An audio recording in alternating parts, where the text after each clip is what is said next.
BSc Food and Nutrition లో university first rank, second rank, third rank. Sun International, Visakhapatnam, Hyderabad. Telugu ప్రేక్షకులు నమస్కారం. నేను మీ ప్రసాద్ గుండాల. వాయువ్య పశ్చిమ బంగాళాఖాతంలో ఏర్పడ్డ తీవ్ర వాయుగుండం ప్రస్తుతం ఉత్తరాంధ్ర మొత్తాన్ని వణికిస్తోంది. గడిచిన 2 రోజులుగా ఎడతెరిపి లేకుండా కురుస్తున్న వర్షాల కారణంగా ఉత్తరాంధ్ర ప్రజలందరూ వణికిపోతున్న పరిస్థితి ఉంది. ఇంకోవైపు ఏదైతే ఈ రోజు మధ్యాహ్నం పూరికి 70 కిలోమీటర్ల దూరంలో ఈ తీవ్ర వాయుగుండం తీరం దాటే అవకాశం ఉండడంతో అటు 3 జిల్లాల ఏదైతే అధికారులందరూ అప్రమత్తమయ్యారు. సీఎంఓ నుంచి అందుతున్న ఆదేశాల మేరకు ఎప్పటికప్పుడు ప్రజలను అప్రమత్తం చేస్తూ క్షేత్ర స్థాయిలో పరిస్థితులను సమీక్షిస్తున్న పరిస్థితి ఉంది. ప్రస్తుతం మనం శ్రీకాకుళం జిల్లా ఆంధ్ర వరుస సరిహద్దు ప్రాంతంలో ఉన్నాం. ఇక్కడికి 70 ఏదైతే మరికొద్ది దూరంలోనే పూరి ఏదైతే ఉంది, పూరికి 70 కిలోమీటర్ల దూరంలో గోపాల్పూర్ కు 170 కిలోమీటర్ల మధ్యలో అయితే ఈ తుఫాను తీరం దాటుతుందని, ఈ తీవ్ర వాయుగుండం తీరం దాటుతుందని అయితే అధికారులు ఇప్పటికే చెప్పడం అయితే జరిగింది. ఈ నేపథ్యంలో ఆ ప్రాంతాలు ఏదైతే తుఫాను తీరం దాటే వాయుగుండం తీరం దాటే ప్రాంతాలతో పాటు మిగిలిన ఎవరైతే ప్రాంతాలు లోతట్టు ప్రాంతాలు ఉన్నాయో కూడా ఇవన్నీ అప్రమత్తం చేసిన పరిస్థితి ఉంది. ఇంకోవైపు ఏదైతే గడిచిన 2-3 రోజులుగా ఎడతెరిపి లేకుండా కురుస్తున్న వర్షాల కారణంగా శ్రీకాకుళం జిల్లాతో పాటు ఉత్తరాంధ్రలోనూ ఉన్న అన్ని జిల్లాలు కూడా పెద్ద ఎత్తున వాగులు, వంకలు, నదులు ఇవన్నీ కూడా పెద్ద ఎత్తున ఉధృతంగా ప్రవహిస్తున్న పరిస్థితి ఉంది. ఏదైతే శ్రీకాకుళం జిల్లాలోని గొట్టా బ్యారేజ్, మహేంద్ర మిగిలిన నదులన్నీ కూడా ఆ బ్యారేజీల వద్ద కూడా పెద్ద ఎత్తున నీటి ప్రవాహం ఉంది. వచ్చిన ఇన్ఫ్లోను అలాగే వదిలిపెడుతున్నారు. నిన్నటి వరకు 17,000 క్యూసెక్ల వరకు ఇన్ఫ్లో గరిష్టంగా నమోదైంది.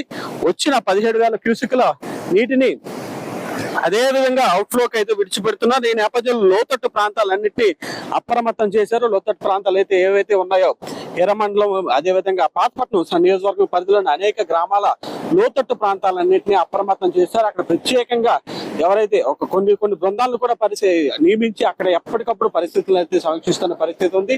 ఈ నేపథ్యంలో అతి తీవ్ర వాయుగుండంగా బలపడిన ఏదైతే ఈ సామాన్య వాయుగుండం మందు ప్రస్తుతం ఉత్తరాంధ్ర ప్రాంతాలన్నింటినీ ఒలికిస్తుందని చెప్పవచ్చు. నేటి మధ్యాహ్నం పూరికి 70 కిలోమీటర్ల దూరంలో అయితే తుఫాను ఇది వాయుగుండం అయితే తీరం దాటనుంది. ఈ నేపథ్యంలో కొంతమంది మత్స్యకారులు ఉన్నారు, వారిని అడిగి తెలుసుకుందాం ప్రస్తుతం పరిస్థితి ఎలా ఉంది, తుఫాన్లు వచ్చే సమయంలో ఎలాంటి ఇబ్బందులు మీరు ఎదుర్కొంటారో స్థానిక మత్స్యకారులను అడిగి తెలుసుకునే ప్రయత్నం చేద్దాం. ప్రస్తుతం అంతా కొంతమంది మత్స్యకారులు ఉన్నారు. అయ్యా, ఎలా ఉంది ఇప్పుడు సముద్రం పరిస్థితి మీరు చూస్తున్నారు కదా? ఇప్పుడున్న ఈ 2 రోజుల్లో ఉన్నటువంటి వర్షం అయితే ఎక్కువ ఉంది.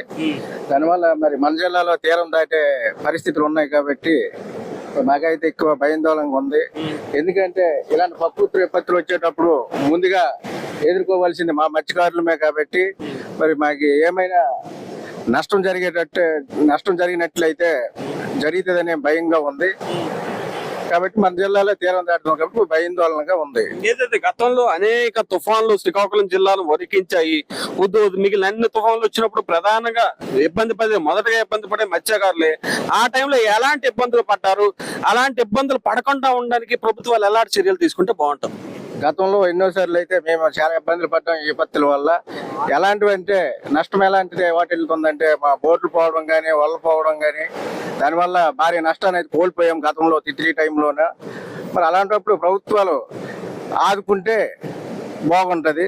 అది గడిచిన 2-3 రోజులుగా భారీ వర్షాల కారణంగా శ్రీకాకుళం జిల్లా కలెక్టర్ తో పాటు అధికారులందరూ కూడా మీకు ఆదేశాలు ఇచ్చారు, వేటకు వెళ్ళకూడదు అని చెప్పి. వేటను చాలా వరకు నిషేధించిన పరిస్థితి. ఈ నేపథ్యంలో మీ పోటలు ఎలా కలుస్తున్నాయి, మీకు ఉపాధి ఎలా కలుగుతుంది గడిచిన 2-3 రోజులు? ఈ గడిచిన 2 రోజుల్లో అధికారులు అయితే తుఫాన్ హెచ్చరికలు జారీ చేయడం జరిగింది. అదే విధంగా దండూరులు కూడా వేయడం జరిగింది. మరి ఈ 2 రోజులు కూడా ఏటకి వెళ్ళకూడదని దండూరులు వేయడం జరిగింది. మరి పరిస్థితులు తప్పు ఎలా గడుస్తున్నామంటే మరి తప్పు పరిస్థితులు. మరి ఏమైనా ప్రభుత్వాలు మమ్మల్ని ఆదుకుంటే ఏదో విధంగా జరుగుతుంది అంతే. ఈలోపు మీకు భోజనాలకి కానీ వీటన్నిటికి కానీ పునరావాస కేంద్రాలు కానీ ఇలాంటివి ఏర్పాటు చేస్తున్నారు? పునరావాస ఏమైనా ఇబ్బంది కలిగితే పక్కనే ఉన్నటువంటి పునరావాస కేంద్రాలు ఏర్పాటు చేస్తామని అధికారులు అయితే చెప్పడం జరిగింది. అయితే ప్రస్తుతానికి అయితే బాగానే ఉంది. ఏమైనా తీరం దాటే సమయంలో ఏమైనా ఇబ్బంది పెడితే ఇప్పుడు అధికారులకి తెలియజేయడం జరుగుతుంది. ఆ పైన పునరావాస కేంద్రాలకు వెళ్ళడం జరుగుతుంది. ఇది మత్స్యకారులందరూ చెప్తున్నారు, బిక్కు బిక్కుమంటూ జీవనం గడుపుతున్నామని. తుఫాన్ అంటేనే శ్రీకాకుళం జిల్లా వాసులకు వణికి పుట్టిస్తున్న పరిస్థితి ఉందని. గడిచిన దశాబ్ద కాలంగా వచ్చిన అనేక తుఫాన్లు మనకు కంటి మీద కొనుక్కు లేకుండా చేసాయని చెప్పి మత్స్యకారులందరూ ఆవేదన చెందుతున్న పరిస్థితి ఉంది.